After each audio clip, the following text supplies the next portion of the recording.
Well, good evening. My name's Denny Smith. Welcome to the show. Tonight is a show I've truly been looking forward to sharing with you. It's a mystery story, it's a treasure story, and it's been locked up in history for 150 years. Several years ago, I came across an article that discussed the history of the Superstition Mountains, and I fell in love with the place. Just east of Phoenix, Arizona, the Superstition Mountains sort of jump out of the desert floor. They are like many of the mountains around Phoenix in that they are magnificent, they're majestic, and unbelievably overwhelming in contrast to the flatness of the desert. But the Superstition Mountains are truly different from any other mountains of Arizona. There are so many legends surrounding these mountains that it's hard to keep them all under control. Until the 1800s, most of the legends came from the Pima Indians. Now, the Pimas were the ancestors of the Apaches, and until the 1886 surrender of Geronimo at Skeleton Canyon, the Superstition Mountains were the spiritual center of the Apache Nation. Janie and I got a chance to see those mountains briefly a few years ago, and we were there to hike at the end of a long hiking trip when the wildflowers were in full and just glorious bloom. There was not a cloud in the sky, and they were breathtaking. And yet behind us were those beautiful mountains. For as long as I can remember, the thrill of a mystery and the excitement of a good legend have made some of the best stories ever told. And so for you, my friends, today I have such a story of treasure. Jacob Waltz was born near Oberndorf, Württemberg, in Germany around 1810, and nobody knows if this is the exact year or not because nobody could find the birth records. They do know that a Jacob Waltz, age 35, immigrated to America in 1845, and then immediately traveled to the goldfields of North Carolina. Now, this old German was a treasure hunter, and he made his way from state to state, first North Carolina, then to Georgia, then Mississippi, where he learned the law of the land regarding staking a claim. In the United States of America in the 1800s, in order to stake a claim, though, you had to be a citizen. Waltz was a German, so in 1848, in Adams County Courthouse of Natchez, Mississippi, Waltz began the registration application for citizenship. And from there, he moved to the goldfields of California, and later in 1861, in Los Angeles County Courthouse, Jacob Waltz became a citizen of the United States. His name appears in both the 1850 and 1860 census of the United States for the state of California, and that's where I found him. But now the story gets interesting. Jacob Waltz left California in 1863 with the People's Weaver Party and headed for the Bradshaw Mountains of Arizona. In 1864, he signed a petition to the territorial governor requesting that the militia control the Indians who were constantly raiding the various prospectors. Then in 1868, Waltz filed a homestead claim for 160 acres of land on the north bank of the Salt River. And it was from here that the Dutchman, as he became known, made his many visits into the Superstition Mountains. Now, at this point in the story, I'm going to jump back a few years. We already know that Jacob Waltz, a German immigrant who is known as the Dutchman, is looking for gold in the Superstition Mountains. Now, they're controlled by the Apaches, who are probably mad as hell that there are white men encroaching on their land. Well, joining me now is Mark Clayton, the modern-day Indiana Jones, who has more detective and problem-solving in his blood than you could possibly imagine. Mark, thanks for joining me this evening. How are you? Oh, I'm doing great. How are you doing, Dan? You know, I've been trying to track somebody like you down for almost a year and a half. I've been doing this radio stuff for a year and a half, and I always said I wanted to do something on the Peralta stones. Right. But there's not another Mark Clayton. There's nobody that's doing what you're doing, Mark. And I've only told part of the story, the Dutchman part of the story. Now, you've got an entirely different part of the treasure story of the superstitions. Tell me about the Peralta family and this mysterious Spanish legend of King Fernando VI, Royal Fifth. Tell me what you know. Okay, well, first of all, what I know is that the Peralta stone maps were found in Queen Creek, and they were found by a family on holidays. Travis Tumplison was his name. He spent over 10 years trying to figure them out, and he passed away, and eventually his wife donated them to the Flag Foundation, and today they're located at the Superstition Mountain Museum. And I have seen the pictures of them. They're glorious. Now, let's explain to folks what the Peralta stones are. Well, the Peralta stone maps are just carvings. They were actually carved for King Ferdinand VI of Spain to lead him back to the actual storage areas that Pedro Peralta and the Gonzalez family stored for him, which was considered the King's Royal Fifth. All right, so now let's get him caught up. In the early 1800s, the Peralta family of Mexico brought an expedition north to mine for gold in the Superstition Mountains, and the Peralta family was one of Mexico's richest.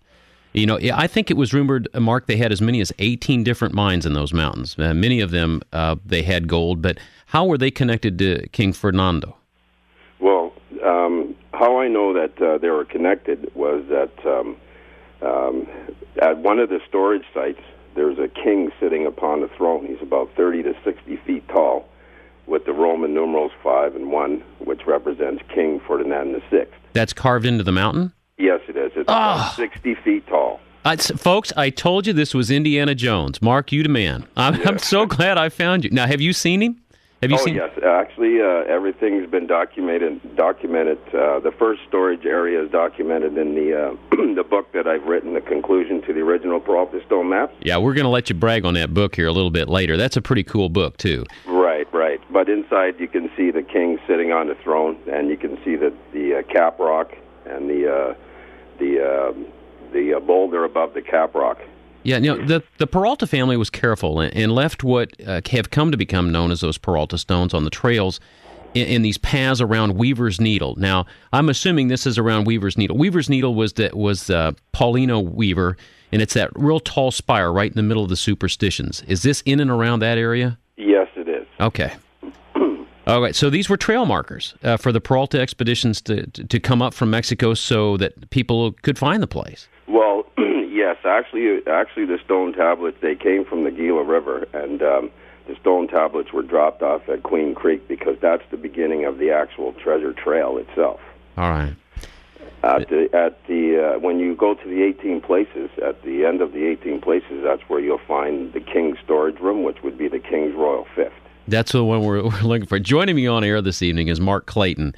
He is a real-life, modern-day detective. And as I understand it, this all started on a vacation when you went to the Superstition Mountains. Is that how it happened? Well, actually, yes, kind of like that. A couple of us decided to go to Arizona just to have some fun. We weren't there before. And we ran into a prospecting shop in Tempe called Arizona Gold. Yes. There was a guy in there by the name of Dave Ramirez, and he was a really nice guy. And I noticed that he had all these books on the side of his display, and metal detectors and things like that. And we were just basically looking for a place to hike, so he mentioned to us to go to First Water Trailhead. I think I have been there. I know where you are, man. Yeah. Right. So we went up to First Water Trailhead, and we checked out Hieroglyph Canyon, and then some people that were on vacation asked us if we were at Goldsfield Ghost Town. So I said no, so we decided to take a look. So as we were going through Goldsfield Ghost Town, I noticed a museum, and my friend Lori, she noticed some other things, so she kind of went her way. So I walked into the museum, and I think the man's name was Robert Scoose, and I asked him how much it was to go into the rest of the museum. He told me it was $1, so I paid $1, and I made my way upstairs, and I noticed that there was a film on the Lost Dutchman. And then the adventure begins. All right, Mark, now hang on just a second. The voice you were hearing, folks, is that of Mark Clayton. He is a real-life adventurer. He has discovered the treasure. From near as I can tell, it's either the Lost Dutchman's treasure or it's King Fernando VI's treasure. And when we come back, you're going to hear the rest of the story, where it is, how it can be gotten to, and if it can be gotten to, if the rascals of the Department of the Interior will ever let us get to it. My name's Denny Smith, and you're listening to 93 WIBC.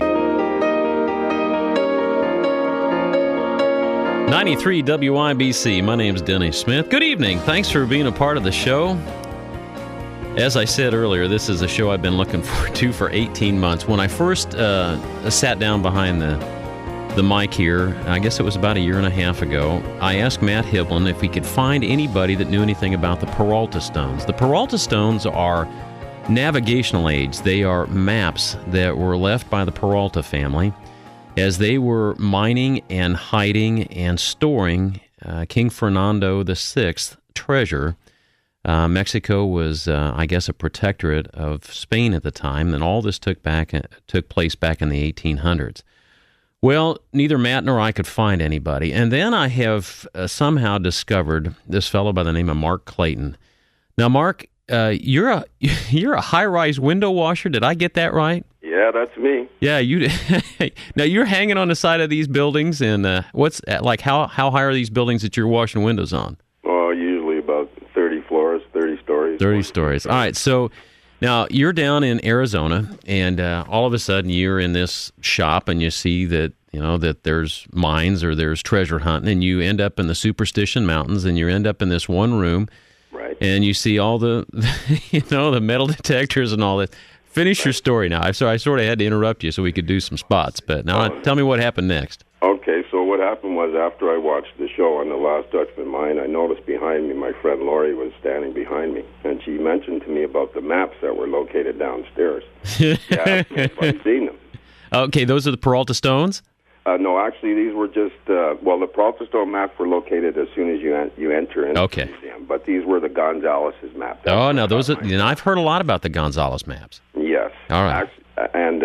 Actually, the Gonzalez map is the same as the Peralta stone map. Okay. It says the same thing. They were like a tracing? It looked like somebody drew it. They called it the Clark Gonzalez map. Okay. And later on during our research and stuff, after locating the storage rooms, we noticed that the Peralta stone heart map is the same thing. It's the same message. Okay, I got it. Right. All right, so you've seen this. Now, did you then go out into the territories at that point and just start nosing around, or what did you do after you saw these maps? Well, after we saw that, we figured since we're down there on holidays, we'll just take a hike. So we took a hike on First Water, and I noticed Weaver's Needle in the background. Right, that big tall spire. Right, and we decided to have lunch. So we after we had lunch, we decided to leave, and then I noticed on the way out that there were some strange markers that grabbed my attention. So then later on, as we got back to Vancouver, British Columbia. Oh, I forgot to tell him you were. Wait a minute, I forgot to tell him you were a Canuck. Right. Mark's not a U.S. citizen. He's a Canadian, but we talk real slow for him, and he'll understand us. That's right. That's right. All right. All right, buddy. All right. So you get back to BC, and then what happens? And then I just started looking at the photos that I had developed, and noticed that there were some kind of faces and markers and symbols and stuff, and I thought that was interesting. Those were carved into the mountains, and they're very hard to see. Now, in your book, and we'll talk about this book that you've written, but inside this book, which is called The Conclusion of the Original Peralta Stone Maps, The King's Royal Treasure, you sort of outline that and make it a lot easier for us to see what those drawings are all about. But these things are what, 40, 50, 60 foot tall? Well, the king is.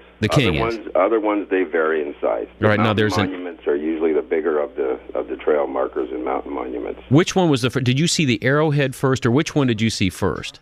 Well, the first one I saw was the first one as you walk into First Water. It's about maybe 1,000 yards on your right-hand side. Looked like a big Indian head. All right.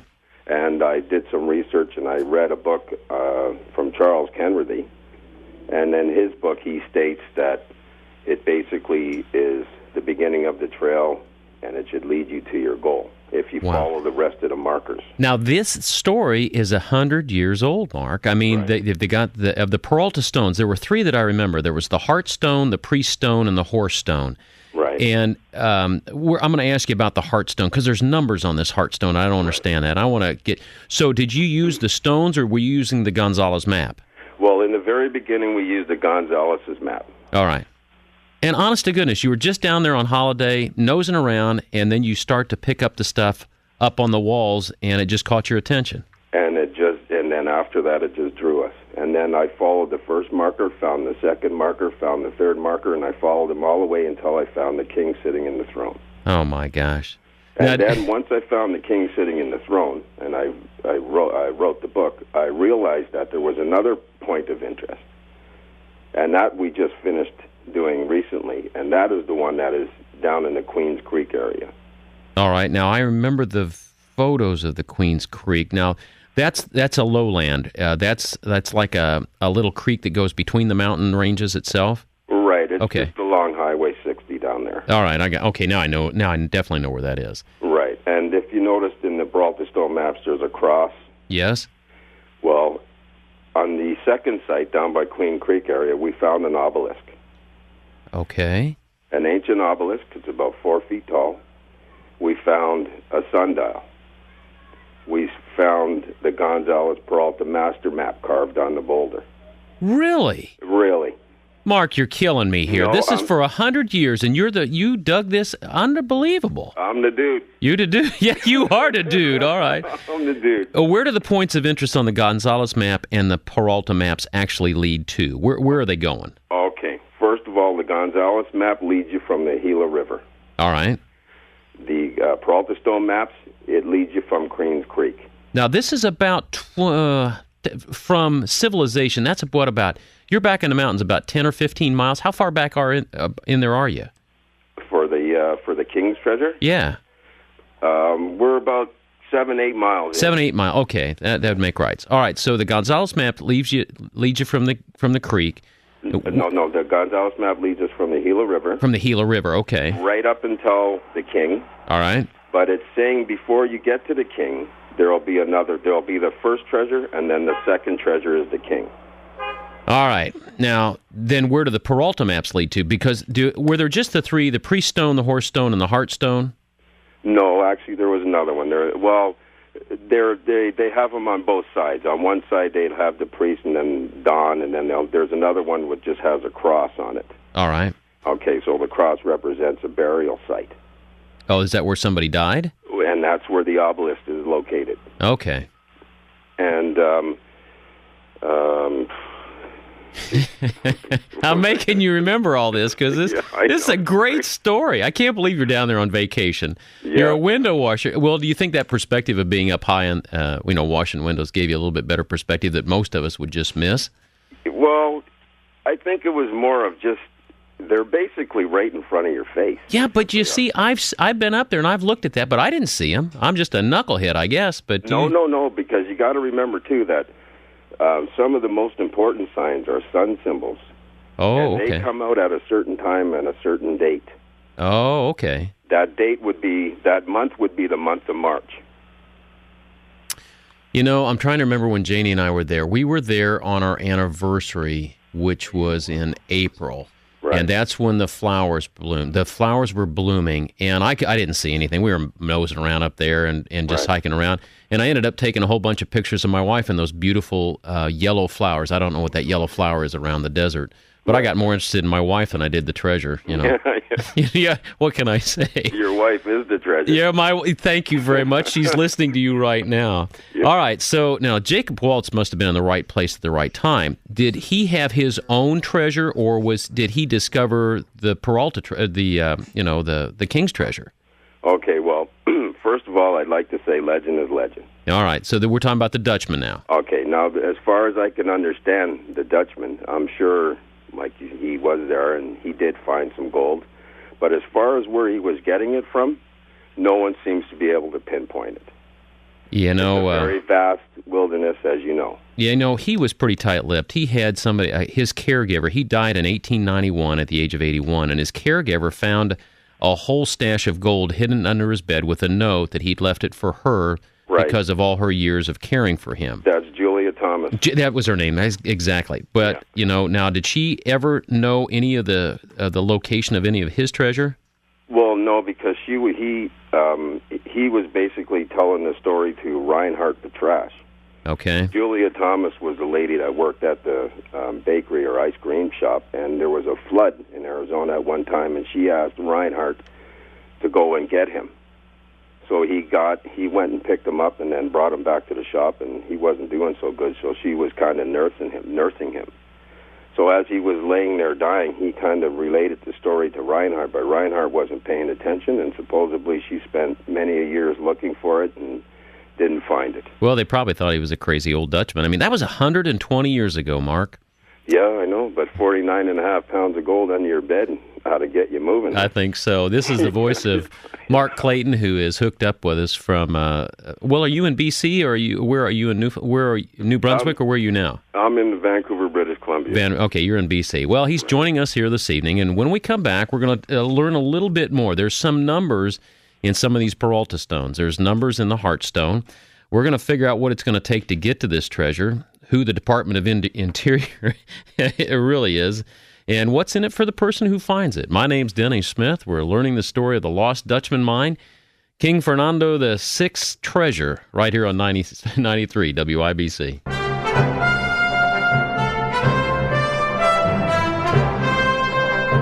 we've got our own Indiana Jones on the phone with me this evening. Mark Clayton joins me from Vancouver, British Columbia. Mark, this music's for you. You're Indiana Jones for the evening. How are you? Oh, I'm doing great. All right, so you're down on vacation. You're down in the Superstition Mountains. Right. Down in Arizona. You go into a map store, or a treasure store of sorts. You see the famous Peralta stones, which were the stones left by the Peralta family, who were, I guess they were in charge of the king's treasure, King Fernando VI. Absolutely. Well, we know him as Ferdinand, but I guess his real name was Fernando VI. And then he had all this treasure. There were some 18 mines out there. And then there's this distraction of the Dutchmen. Right. Jacob Waltz, who died in 1891, left how many pounds of gold? Was it 43, 47 pounds of gold? 49 and a half. 49 and a half pounds of gold. That's a lot of gold. That's a lot. So then let's sort of go forward here. Now, you've sort of figured this out. You think fairly certain that you know where this treasure is buried, but we can't just go get it, can we? No, we can't, and I don't think I know for a fact, because I've been there and I've seen it. You've seen the treasure? I've seen the place where the Spaniards closed it and trapped it, and it's still sealed to this day. Oh, Mark. Yeah, they're still there. Do you realize how many billions of dollars must be down there? Yes, at today's prices, I'm thinking trillions. Wow. Yeah, there's quite a bit. All right, well, what would it take to get to I've hiked that, and Janie and I had our hiking boots on, and even with that, it was pretty rugged. I'm guessing you'd have to do it with mules. I don't think you could get any gear back there. How would you get back in there? Well, basically, we just hiked ourselves. No horses, no helicopters, nothing like that. Yeah. But as far as the Peralta family, of course, they had mules and slaves at that time to do all their work, right? Right. Sign me up for a slave. I'm ready to be a slave, brother. Yeah. But if it's under the Department of the Interior, that means the United States government. You're going to get busted if you get up there, aren't you? Well, no. How it works is you're allowed to document what your information, but you're not allowed to remove or take anything without talking to National Forest for treasure trove permits and excavation permits. Yeah, and you're a Canuck. You're not even a citizen. Does that make it worse? No. Well, actually, nobody can actually open it up. The only person that can open it up would be the federal government. Oh, man. Right, and the other one that's at the bottom end, that's on state land, and we've already notified Stephen Ross from the archaeology department of the state, so he knows. And actually, last week I think he was down there investigating it. No, so do you have a claim of sorts? You've done this with what, GPS and all that? No. No? Just good friends and a lot of leg power. All right. Well, now, have you marked when you share it? Do you stake a claim? Do you have first dibs? No, actually, there's being of not U.S. citizen, we can't stake a claim anyway. But we do have friends that are American citizens. Okay. But the wilderness is closed to all mining, prospecting. You can't basically do anything out there. Could you pitch a tent? Oh, you can pitch a tent, you can camp, sure, you can do that. But if I remember right, anytime anybody takes anything off federal property, that's a federal offense. You're going to jail. That's right. That's why it's still there. Yeah. Yeah, it's still there, and it's too big for just one person to open. Well, do you think the Department of the Interior will ever cooperate either with a United States citizen or with a consortium of any sort? Well, I'm thinking if I yell loud enough, I'm sure they'll have to do something. Well, you're yelling and I know one day someone's going to attempt to open it. Yeah, it'll probably be the government to pay for these trillion-dollar deficits. Right. Well, I know Barack Obama right now, if he opens that up, he won't have no worries. Joining me on the phone this evening, a real live treasure hunter. His name's Mark Clayton. He is a Canadian citizen. He's from Vancouver, British Columbia. He's written a book called The Conclusion to the Original Peralta Stone Maps, The King's Royal Treasure. And a little bit later, we'll tell you how you can find that book. Mark, what's in it for the person who actually finds this treasure? Well, for us, we basically just want to, we're just a simple group who stumbled upon something most fantastic. All we want to do is just share it. It's a gift from us to the state and the world, basically. It is something for the people and future generations. We hope it ends up in the museum. And we're not here to claim it. We're not here to ask for anything. We're just basically here to tell you that we stumbled upon something that is for everybody to know. You know what? This is one of the greatest stories I think anybody could ever be a part of. Folks, joining me this evening is Mark Clayton. If you've got a question for him, maybe you'd like to ask him a question, the phones are open, 239-9393. It's 800-571-9422 if you're outside Indianapolis, 800-571-WIBC. If you've got a Verizon cell phone, it's pound 9393. Mark, let's go back to these Peralta stones for just a second. There's the heart stone, the priest stone, and the horse stone. Now, if I understand from you, it is the horse stone and the heart stone that are really the real keys to helping you find the treasure. Is that correct? Okay. This is what they are. All right. The heart stone map, the two put together, the bottom piece of the heart stone map shows you where the lower treasure is, the one in Queen Creek area. All right. Now, that's the one, and that's the one sort of makes a big U, or it makes sort of like half of a heart. Is that why that's a heart map? I'm sorry. Yeah, well, I better drop that one. It's a visual thing where it actually comes up and points down, sort of like a shepherd's hook. And I thought that I saw that one in the Heartstone. Maybe I missed that one, but go ahead with your explanation. Okay, I was just going to mention that the bottom part of the heart map is the lower treasure, where the obelisk is. Okay. And the upper part is the king's treasure. Okay. And if the insert of the heart is inside, it means the direction is coming from above the mountain. But if you take the heart out, the direction is taking you from Needle Canyon. Oh. Well, what are the numbers for on the Heartstone? Okay, the numbers on the bottom that everybody's been having a hard time trying to figure out means they see that they see a 2, a 3, a treasure symbol, an 18, and a 7. Right. Well, a 3 is not a 3. The 3. The okay. 3 is not a 3. What's the 3? Pardon me? What is the 3? The 3 is a bird symbol. Oh, so okay. was it erosion, or was that just how that was the symbol? Well, no, it basically in the bottom where the numbers are telling you exactly how to find the treasures and where they are. Okay. Hey, Mark, we've got a caller here. Let's get Abby up here and see what she's got. Hey, Abby, how are you? I'm good. All right, you're calling from southern Indiana, and you've got a question for Mark. What's the question?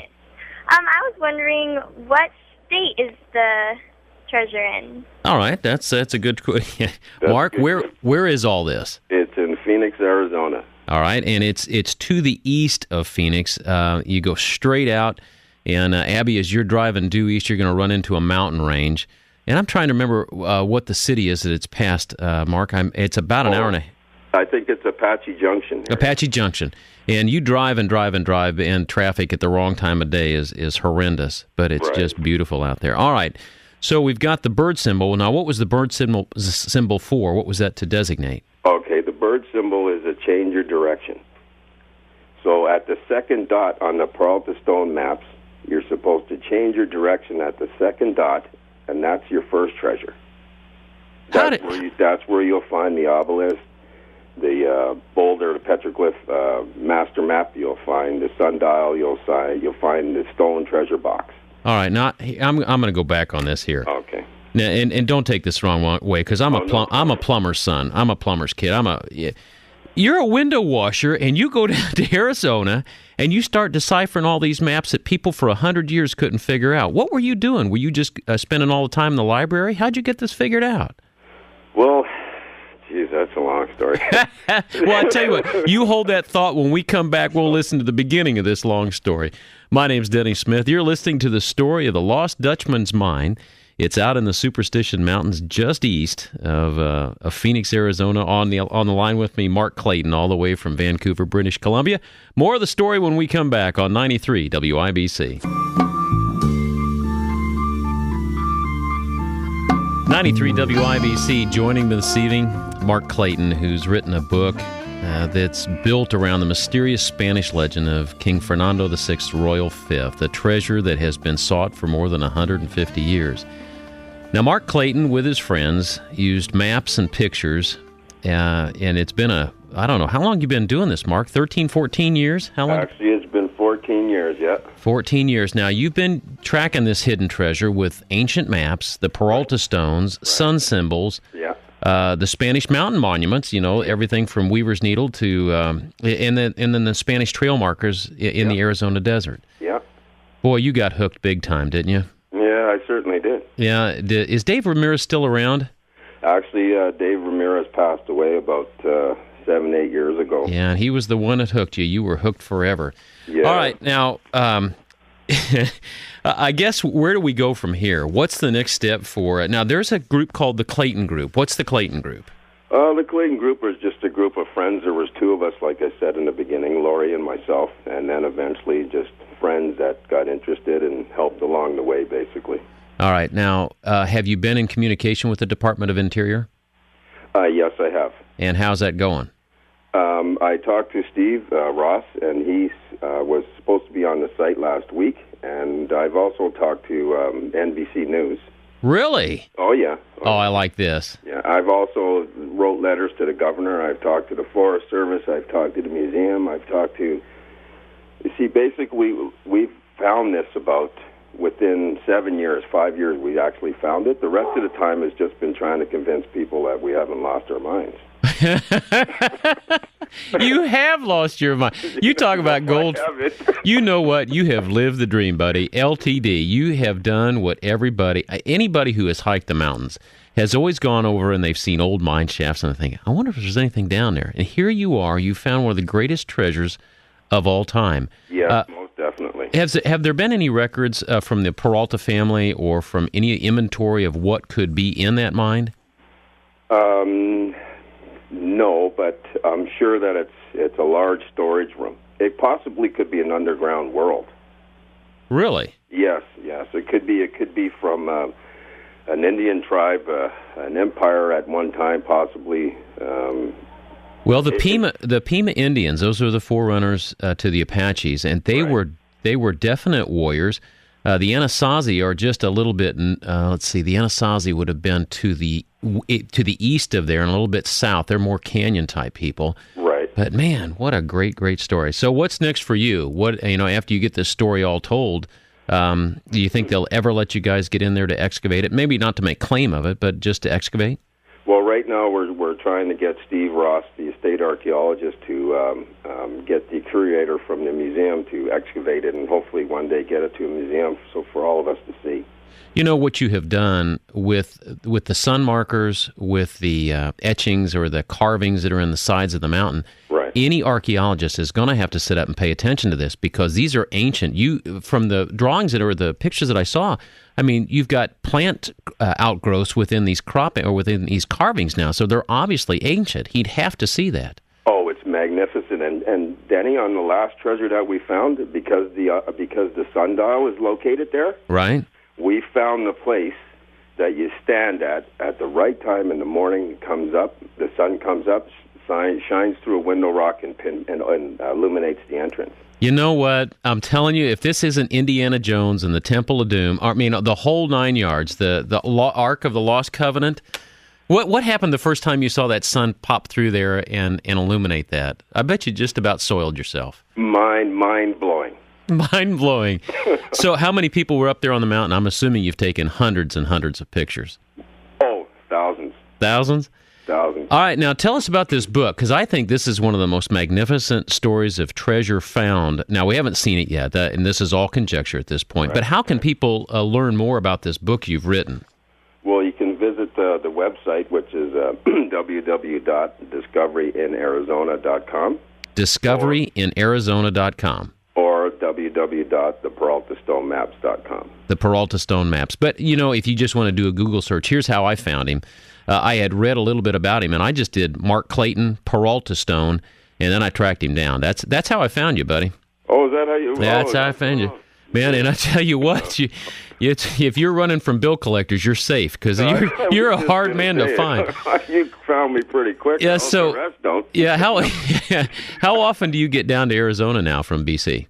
Well, actually, we don't really go down there that much because we basically finished everything. Oh, okay. Yeah. You've done what you could do. Right, but just quickly then, in answer your question before, the numbers on the bottom mean at the second place on your trail, change your direction, you'll find the first treasure. All right. Go to the end of the line, the 18th place, you'll find a man sitting on the throne. There's your second. And the man sitting on the throne, that's the big tall one, and yeah, that's represented by the seventh. On the seventh day, he rested. That's why he's sitting there. Really? Yeah. Now, how did you figure this all out? Are you just making this stuff up, or how did you figure this out? It kind of just places itself. I mean, we've been working on this for so long that once we realized where they were, then we studied the maps, and then we placed it how it should be. You know what? It took Jacob Waltz 25 years. The Dutchman himself took 25 years before he found anything. You guys said you found it in, 5 or 7? You figured it out in 5 to 7? About 7 years we were standing on it, and the rest of the time we've just been trying to tell people that. Here's what from a distance, this is what I think. I think you're a common guy. Mm-hmm. I think you have incredible intelligence, and you have common sense. And I think that an overeducated person would have walked right past it and never seen it. And you, from your vantage point of being a window washer, 30 stories up, you get a perspective of life, Mark, that has made you the perfect person to find this treasure. Well, thanks, Denny. My mom says the same thing. Really? Yep. I tell you what, I sit back and watch this. Oh, no, I forgot about the horse stone. Of all these stones, tell me about the Peralta stone called the horse stone. What's that one all about? The horse stone is basically what you're supposed to look for when you're in the area. See, the tail on the horse is actually a waterfall. Okay. The 2 ears on the horse is the 2 peaks. Now, I saw that. Now, I remember that from the book, but I didn't remember the tail. Now, were these all put in the same place, all the Peralta stones together, or were they part of a trail originally before they were found in the creek? No, supposedly he found them all together in the same location. Boy, oh boy. Yeah. Life's pretty exciting, isn't it, brother? Oh, it's been one ride that we'll never forget, and we truly believe it's a blessing. And how it happened to us, we're really not sure, but it's the most beautiful thing you can ever imagine. You know what? I read a little bit of your history. You had a tough childhood. You were an ornery kid, were you not? Yes, it was a little tough, yes. I guess this is my gift from God. You know what? We all get do-overs and we get a second chance. Well, listen, Mark Clayton, one more time, the name of the book and where people can find it. The name of the book is The Conclusion to the Original Peralta Stone Maps. It's available online everywhere. It's also actually at the Superstition Mountain Museum. Is it really? You can visit the site at www.discoveryiinarizona.com or the Peralta Stone Maps, and the website is fantastic. Yeah, it really and truly is. Well, Mark Clayton, I wish you all the best. And now listen, you've got my cell phone. You know how to track me down. If something happens, would you keep me posted? Because we're going to make you famous all over again, okay? Oh, definitely, Denny. And on behalf of the Clayton Group, we would like to thank you for having us on your show. Hey, I'll send you a link. We're going to get this posted up. We'll probably have it posted up as a podcast by the beginning of next week, and you can find it at WIBC.com, okay? Okay, great, Denny, and thanks once again. You bet. Congratulations for just being a normal guy. You've restored my faith in humanity, man. Yes, all right, thanks, Denny. There you go. You take care. All right, well, there's Mark Clayton, the man who, with the help of the Gonzales maps, the Peralta stones, honest to goodness, folks, I have learned about the Lost Dutchman so many years ago. I was intrigued about it as a kid, the Lost Dutchman mine, and guys who had supposedly seen the gold and the treasure, and then here we have a window washer who is on vacation, on holiday, comes down from British Columbia and sees it in these maps, finds it, and this ought to be a great ending of a story. All right, when we come back, I'm going to ask you if you've ever found a treasure. Maybe it's in a garage sale, maybe it's in your basement, maybe it's in the attic of your grandparents. You find something, you can't believe what it is, and you find out it's something of value. Whatever that is, you give me a call, 239-9393. It's 1-800-571-9422, pound 9393 on your Verizon cell phone. My name's Denny Smith. Lost treasure. Boy, is that the stuff of dreams or what? Well, my thanks to Mark Clayton, who joined us from British Columbia. When we come back, right after news is next in a couple minutes, when we come back, more of your treasures on 93 WIBC.